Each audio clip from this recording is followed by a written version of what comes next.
సగ్గుబియ్యం బెల్లం పొంగలి. సగ్గుబియ్యం, చక్కగా సగ్గుబియ్యంతో మనకి పాయసం చేసుకుంటూ ఉంటాం, సాధారణంగా ఉప్మాలు చేసుకుంటూ ఉంటాము.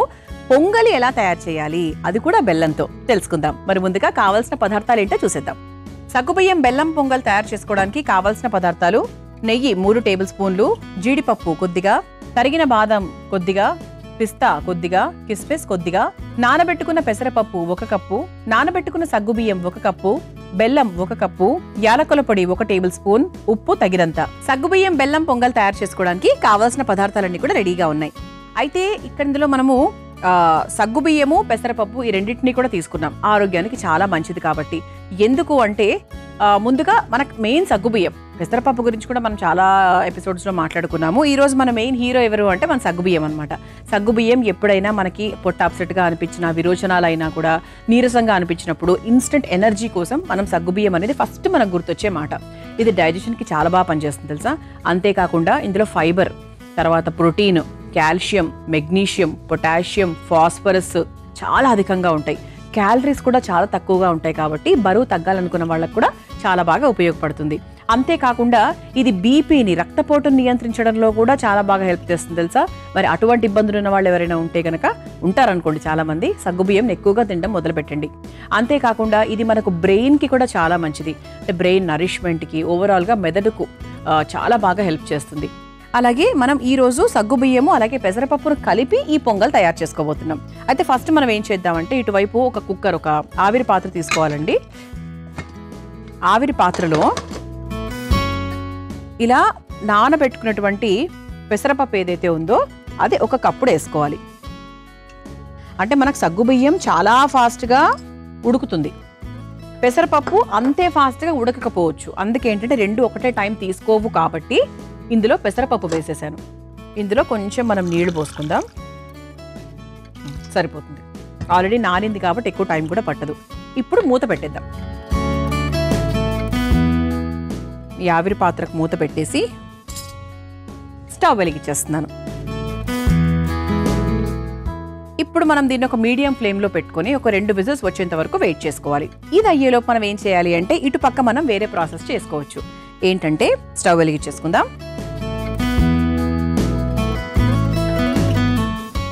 ఇది కొంచెం బాండి వేడవ్వాలి. అయితే సగ్గుబియ్యం అనేది పిల్లలు కూడా చాలా బాగా ఇష్టపడతారండి. అంటే వాళ్ళకేదో ఇలా జల్లీ జల్లీగా ఉంటుంది కదా, బాల్స్ లాగా చిన్న చిన్నగా, వాళ్ళకేదో కొంచెం విచిత్రంగా అనిపిస్తుంది ఏంటో. అంటే మా అబ్బాయి అయితే అలాగే ఫీల్ అవుతూ ఉండేవాడు. సగ్గుబియ్యంతో ఉప్మా చేసుకున్నా కూడా చాలా బాగుంటుంది. చక్కగా పైనుంచి కాస్త పల్లీల పొడి అది వేసుకుంటే చాలా బాగుంటుంది. కొంతమంది రాత్రంతా నానబెడతారు, కొందరు కేవలం ఒక 3-4 గంటలు మాత్రమే నానబెడతారు. అది అంటే రాత్రంతా నానబెడితే అప్పుడప్పుడు చాలా పేస్టీగా అవుతుంది. అది ఒక్కసారి చూసుకోవాలి. ఎందుకంటే ఉప్మాలో బాగా పిసపిసగా అయిపోతే బాగోదు. ఎందుకంటే సగ్గుబియ్యం చాలా ఫాస్ట్గా ఉడుకుతుంది, ఎక్కువ టైం తీసుకోదు కాబట్టి నానబెట్టడం చాలా చూసుకొని నానబెట్టుకోవాలి అంతే. అదొక చిట్కా అనమాట సగ్గుబియ్యం చేసేటప్పుడు. అయితే ఫస్ట్ ఇప్పుడు ఏం చేద్దామంటే, మనం డ్రై ఫ్రూట్స్ తీసుకున్నామండి. జీడిపప్పు, కిస్మిస్, అలాగే పిస్తా, బాదం, వీటన్నిటిని కూడా రెడీగా పెట్టుకున్నాం కాబట్టి లైట్గా వేయించేసుకొని రెడీగా పెట్టేసుకుందాం, పక్కన పెట్టేసుకుందాం. ముందుగా నెయ్యి వేసేసుకుందాం. కరిగిన తర్వాత ఇదిగోండి ఇలా బాదాంని తురుముకున్నాం కదా, తురిమిన బాదాం,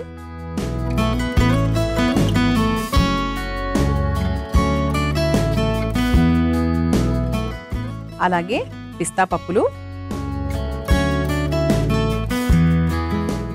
అలాగే జీడిపప్పులు,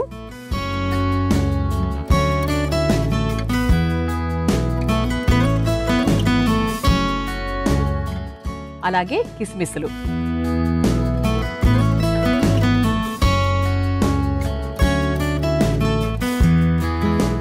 చక్కగా డ్రై ఫ్రూట్స్ అన్ని వేస్తున్నాం కాబట్టి బాగుంటుంది.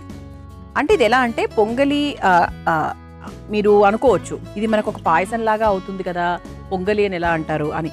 అయితే పాయసం అంటే ఏంటి, పాలు వాడతాం, పాలు వాడితేనే పాయసం అంటారు దాన్ని. అందుకే ఇక్కడ ఏంటి అంటే మనము ఒక పొంగలి లాగా చేసుకునేటువంటి ఒక పదార్థం అనమాట. అంటే మరీ టైట్గా ఇలా మన అన్నం పొంగల్ చేసుకున్నట్టుగా ఉండదు, కొంచెం లైట్గా లూజ్గా ఉంటుంది. కాకపోతే మనం పాలేం ఉపయోగించట్లేదు కాబట్టి దీన్ని పాయసం అనట్లేదు. ఇది ప్రాపర్గా మనం పెసరపప్పు అది వాడుతున్నాం కాబట్టి పొంగలి అని అంటాం. ఇది ఒకసారి వేయించేసుకుందాం.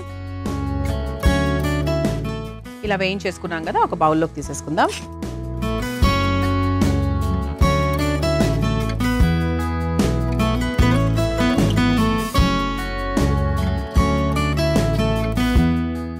డ్రై ఫ్రూట్స్ వేయించేసుకున్నాం కదా, ఇది మనము పక్కన పెట్టేసుకుందాం. ఇప్పుడు ఇందులో కాస్త నెయ్యి ఉంది కాబట్టి మనం ఏం చేద్దామంటే నానబెట్టుకున్న సగ్గుబియ్యం ఏదైతే ఉందో దీన్ని మనం ముందుగా లైట్గా 1 నిమిషం పాటు వేయించుకుందాం.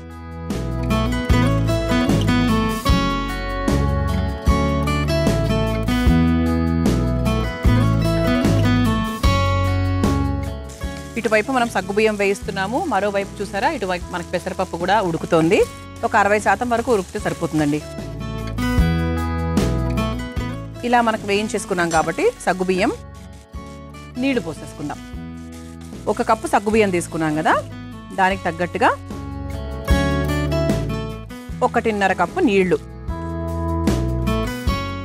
అవసరమైతే మళ్ళీ యాడ్ చేసుకోవచ్చు, ప్రస్తుతానికి మాత్రం ఇది సరిపోతుంది. ఇది కొంచెం మనకు మీడియం ఫ్లేమ్లో లేకపోతే మీడియం కాస్త ఎక్కువ ఫ్లేమ్లో పెట్టుకోవచ్చండి. సగ్గుబియ్యం ఉడకడానికి ఒక 2 నుంచి 3 నిమిషాల వరకు టైం పడుతుందండి. ఈలోపు మనకు పెసరపప్పు కూడా చక్కగా ఉడికిపోతుంది, అంతవరకు వెయిట్ చేద్దాం. ఒక 2-3 నిమిషాలు మనం వెయిట్ చేసామండి. ఒక్కసారి మీరు చూస్తే కనుక ఇక్కడ ఇదిగోండి సగ్గుబియ్యం మనకు లైట్గా దగ్గర పడింది. మనం వేసిన వాటరు ఇది కొంచెం మనకి ఇలా లైటిష్గా అయింది చూసారా. ఇందులో మనం 1 కప్పు బెల్లం వేసుకుందాం. 1 కప్పు సగ్గుబియ్యం తీసుకున్నాం కాబట్టి దానికి 1 కప్పు బెల్లం.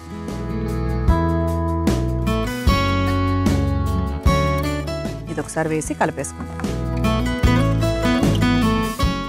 ఇది ఒకసారి మనకు బెల్లము లైట్గా కరగాలి. ఈ వేడికే కరిగిపోతుందండి, ప్రత్యేకంగా నీళ్ళైతే నేనేం పోయలేదు. అవసరమైతే మళ్ళీ వేసుకుందాం, ప్రస్తుతానికైతే ఈ వేడికి బెల్లం కరిగిపోతుంది, అవసరం లేదు. బెల్లం మనకు లైట్గా కరిగిన తర్వాత 1 స్పూన్ యాలకుల పొడి కూడా వేసేసుకుందాం.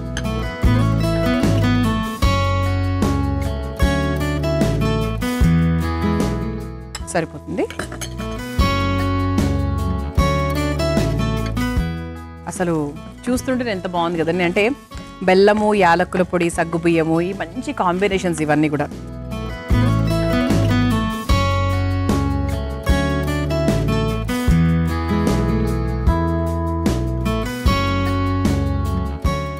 తర్వాత ఇందులో పిస్సర్ ఉప్పు వేసుకుందాం, చాలా తక్కువ.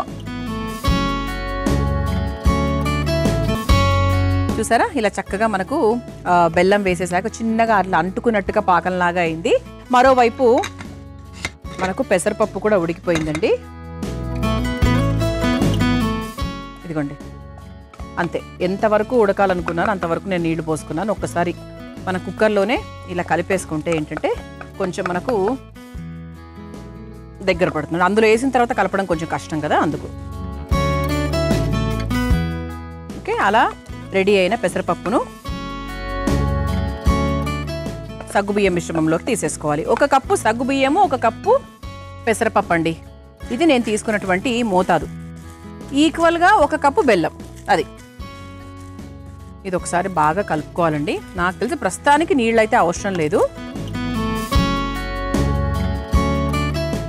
ఇంక ఇది వేసి పెట్టిన తర్వాత కూడా మనకి ఎక్కువసేపు ఉంచాల్సిన అవసరం ఏం లేదు. ఇది మనకు వేడిలో కొంచెం ఇలా లూజ్గా ఉంటుంది, కానీ మనకు కొంచెం ఒక బౌల్లోకి తీసుకున్నాక మనం తినే టైంకి, ఇంత వేడివేడిగా అయితే మనం తినాం కదా, సో మనం తినే టైంకి మాత్రం చక్కగా దగ్గర పడుతుంది అనమాట. ఆహా, స్వీట్ పొంగల్ అండి ఇది. అది పొంగల్ అంటే మీరు హాట్ పొంగల్ అనుకోకండి, స్వీట్ పొంగలి. సరిపోయిందండి. ఇంకా ఫైనల్గా మనము వేయించుకున్న డ్రై ఫ్రూట్స్ కొంచెం ఇందులో వేసుకుందాం, కొంచెం బౌల్లో వేసుకుందాము. ఇక పొంగలి అంటే అందరికీ గుర్తొచ్చేది ఏంటంటే నెయ్యి, కాబట్టి అది ఏ పొంగలైనా స్వీట్ అయినా హాట్ అయినా. సో నెయ్యి కూడా 1 స్పూన్ పైనుంచి అలా వేసుకొని ఒక్కసారి కలిపేసుకుంటే బాగుంటుందన్నమాట. ఇలా చక్కగా నెయ్యి వేసేసుకున్నాము. బుజ్జిగా, ముద్దుగా, మెత్తగా చక్కగా అయింది. ఇప్పుడు మనం ఏం చేద్దామంటే మన సర్వింగ్ బౌల్ కూడా రెడీగా ఉంది కాబట్టి ఇది రెడీగా పెట్టేసుకుందాము. ఈలోపు మన పొంగల్ని కూడా ఒకసారి బాగా కలిపేసుకొని స్టవ్ కూడా ఆఫ్ చేసేసుకోవచ్చు. స్మెల్ అయితే బ్రహ్మాండంగా వస్తుందండి, అసలు మామూలుగా రావట్లేదు. ఇలా రెడీ అయినటువంటి పొంగల్ని చక్కగా ఈ బౌల్లోకి తీసేసుకుందాం.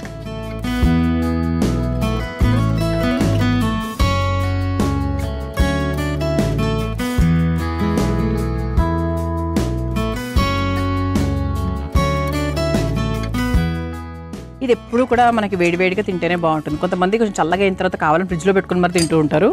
నాకైతే వేడిగానే ఇష్టం అండి. సో పైనుంచి కూడా కాస్త నెయ్యి వేసుకోవచ్చు. చక్కగా తింటూ ఉంటే బాగుంటుంది. అలాగే మనం వేయించుకున్నటువంటి డ్రై ఫ్రూట్స్ని కూడా పైనుంచి లైట్గా ఇలా పెట్టేసుకుందాం. వావ్, చూడ్డానికి చాలా బాగుంది. 100% చాలా రుచికరంగా కూడా ఉంటుంది. మరి మీరు తయారు చేసుకోవాలనుకుంటే కావాల్సిన పదార్థాలు తయారు చేసుకునే విధానం మరొకసారి చూసేయండి. సగ్గుబియ్యం బెల్లం పొంగల్ తయారు చేసుకోవడానికి కావాల్సిన పదార్థాలు: నెయ్యి 3 టేబుల్ స్పూన్లు, జీడిపప్పు కొద్దిగా, తరిగిన బాదం కొద్దిగా, పిస్తా కొద్దిగా, కిస్మిస్ కొద్దిగా, నానబెట్టుకున్న పెసరపప్పు 1 కప్పు, నానబెట్టుకున్న సగ్గుబియ్యం 1 కప్పు, బెల్లం 1 కప్పు, యాలకుల పొడి 1 టేబుల్ స్పూన్, ఉప్పు తగినంత. సగ్గుబియ్యం బెల్లం పొంగల్ తయారు చేసుకునే విధానం: ముందుగా ఒక కుక్కర్లో పెసరపప్పు, అందులో కొంచెం నీళ్లు పోసి స్టవ్ వెలిగించి ఉడికించుకోవాలి. ఇప్పుడు మరో స్టవ్ వెలిగించి బాండీలో నెయ్యి వేసి కరిగిన తర్వాత తరిగిన బాదాం, పిస్తా, జీడిపప్పు, కిస్మిస్ వేసి వేయించి తీసి పక్కన పెట్టుకోవాలి. ఇప్పుడు అదే బాండీలో నానబెట్టుకున్న సగ్గుబియ్యం వేసి కొంచెం నీళ్లు పోసి మరిగించుకోవాలి. తర్వాత అందులో బెల్లం వేసి కరిగించుకొని అందులో కాస్త యాలకుల పొడి, చిటికెడు ఉప్పు, ఉడికించిన పెసరపప్పు, ముందుగా వేయించుకున్న డ్రై ఫ్రూట్స్, కాస్త నెయ్యి వేసి బాగా కలిపి 2 నిమిషాల పాటు మగ్గించుకొని ఒక సర్వింగ్ బౌల్లోకి తీసుకుని పైనుంచి నెయ్యి, వేయించుకున్న డ్రై ఫ్రూట్స్తో సర్వ్ చేసుకుంటే సగ్గుబియ్యం బెల్లం పొంగలి రెడీ.